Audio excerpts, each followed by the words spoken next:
Hey guys, Jack, welcome back. And Arsenal and Liverpool picked up wins while Manchester City could only rescue a draw against Chelsea, despite being at the Etihad.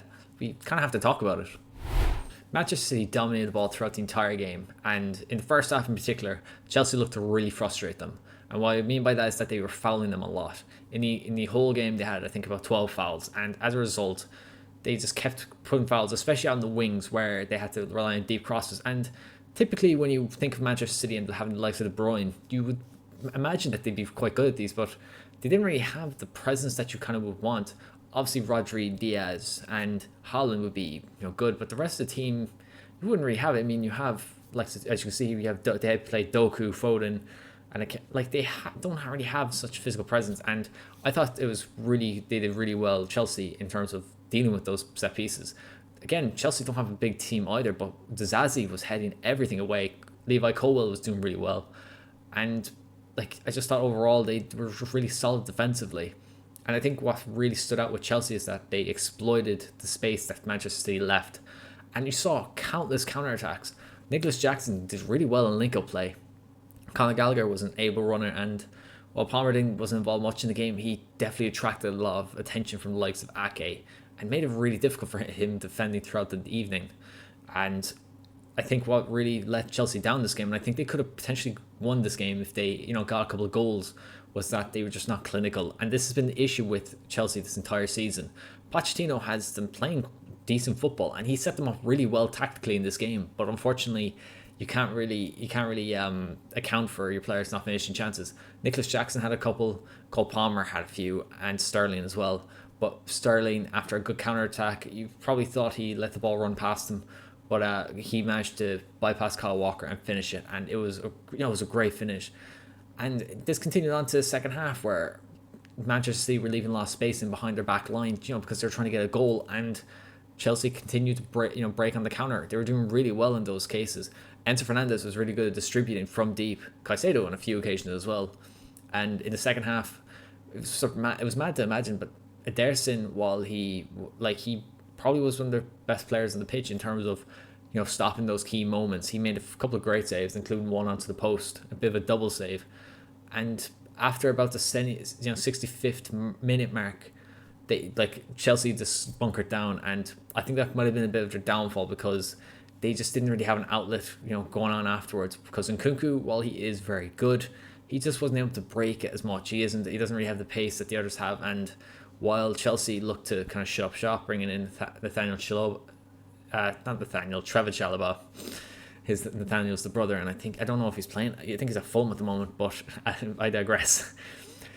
Chelsea just looked to bunker down, and unfortunately they weren't able to hold out for much longer. Georgi Petrovic was tested a couple of times, and unfortunately he wasn't able to keep out Rodri in the last minute, and it was a big goal. And I think it's not it's really good that they finally broke a team down like this, but we've seen this issue with Manchester City. Like they had the same with Luton Town, where it took a last minute goal to get them the victory at Kenilworth Road.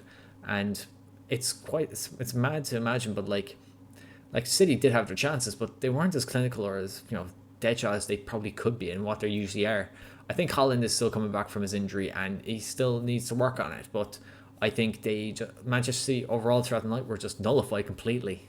And De Bruyne had a quiet night. He just didn't get really involved in much in kind of final third passes. Phil Foden was again nullified as well. I thought honestly the fullbacks did really well. Ben Chilwell and Malagusto just really competent throughout the night, and Augusto was tested a lot against Jeremy Doku, and Doku bypassed him a couple of times. Overall, I thought Gusto just did really well in shutting up shop, and he's been a really good deputy for Reece James, who unfortunately has been suffering with huge injuries. And when he's fit and he's fully fit, he's probably one of the best right backs in the world, definitely in the Premier League. But unfortunately, his fitness is an issue, and the fact that Chelsea managed to get Gusto last January on a reasonable amount of money, I think about 30 million, looks like they can make that money back if they do end up selling them in the future. But right now, as backup to Reece James, he's an excellent player, and Chilwell coming back from fitness is really good to see. I think they're really pleased that he is kind of recovered as much, and they gave him the time, and hopefully that stays with him for the rest of the season and beyond.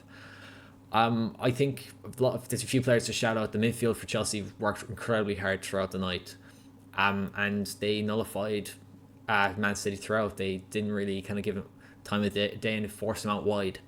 I think my man of the match will have to go to Malagusto, but shout outs to Caicedo, Fernandez, and Gallagher. City again, like Rodri is someone for big time, for big moments, and he did, he did a lot, but not enough to kind of warrant kind of what you expect. And I think this is going to really cause a bit of a twist in the title race because they aren't. Now they're still behind the likes of Liverpool and Arsenal, and while they do have a game in hand, they're going to be facing Brentford now on Tuesday. It's going to be a very tricky tie, and I'm really interested to see now how City get on for the rest of this because Guardiola was really annoyed throughout the game, and I say that he'd be wanting a big reaction from they're in their next match against Brentford, and they're going to be at the Ethiad again, and I presume they're going to win that, but we just don't know what's going to happen with the rest of this season, and it's really good to see. I think that's why I'm going to end it here. Let's just talk about the rest of the games. A few injury concerns for Liverpool after this match. Alisson pulled up with an injury during the week, and we saw the likes of Curtis Jones, Jota, and believe Nunez going off with injuries. And that's not really good to see, given just how important these players are. And with Europa League football in a week's time, and they're still in the title race, and they really would prefer to have all their best players back. But at least one thing is really good for them is that Mohamed Salah's back, and he looked fresher than ever, despite having suffered an injury in, I believe, mid-January. Just incredible. He's just a machine, and they're going to be relying on him for the rest of the season. Brentford, unfortunately, just looked poor. They looked really mistake heavy. Nathan Collins just made a couple of mistakes that led to really good chances for Liverpool, and some of them ended in goals.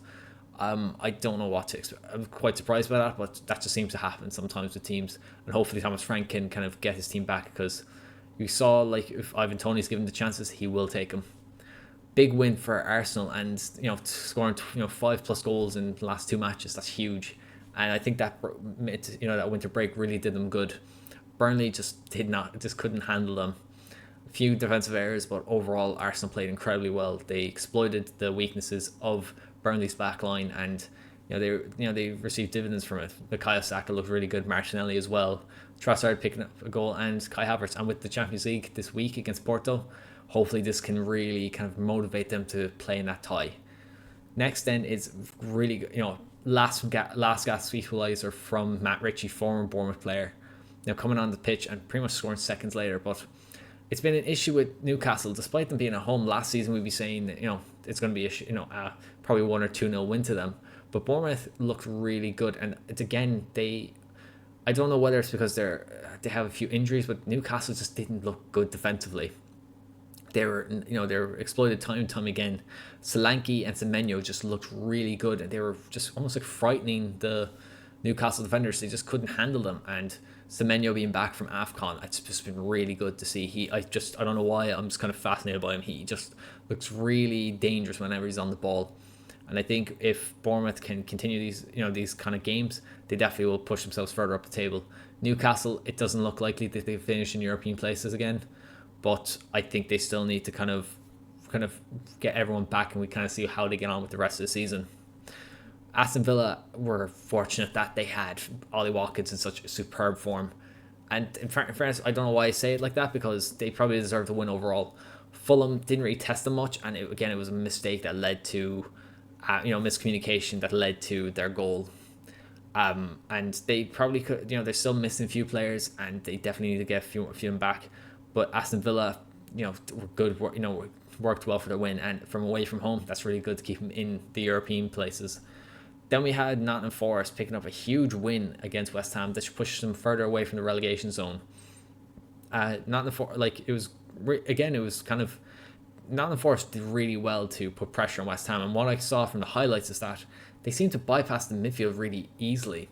I don't know what I can't recall. Like, they were switching the play a few times, but they were mostly focusing out on the wings, and the likes of Soufal, and I don't even know who the left back was yesterday, but I believe it was Emerson Palmieri. But they just didn't handle them, and as a result, Nottingham Forest got 2 goals, and I feel really sorry for Calvin Phillips. Just hasn't had a good loan spell so far, and he got 2 yellow card bookings in the space of about 2 or 3 minutes, and he's been sent off, and I just feel sorry for him. He's still coming back from lack of game time, really, and I just know a lot of West Ham fans are not happy with him, and they're not happy with David Moyes continuing to play him, because he was a player that he wanted in the summer. He didn't get him, but I think he's just wanting to use him now. I think it just needs to go back to the drawing board and just kind of settle things again, and just hopefully next week, because they'll focus up, because Moyes' place is just being tested, especially with the fans. They're not happy with him. I think he's done so well for them, and I think he has he has a lot of cash in the bank, but he needs to just kind of stem the bleeding, because they're really high up the table, but the performances are not great. Another big result was kind of Tottenham versus Wolves, and Wolves just really capitalised on kind of lapses of concentration. Gomez just looked really good. First goal, he wasn't marked for the corner, and the second one was a great counter attack, because Tottenham were obviously going for a win at home.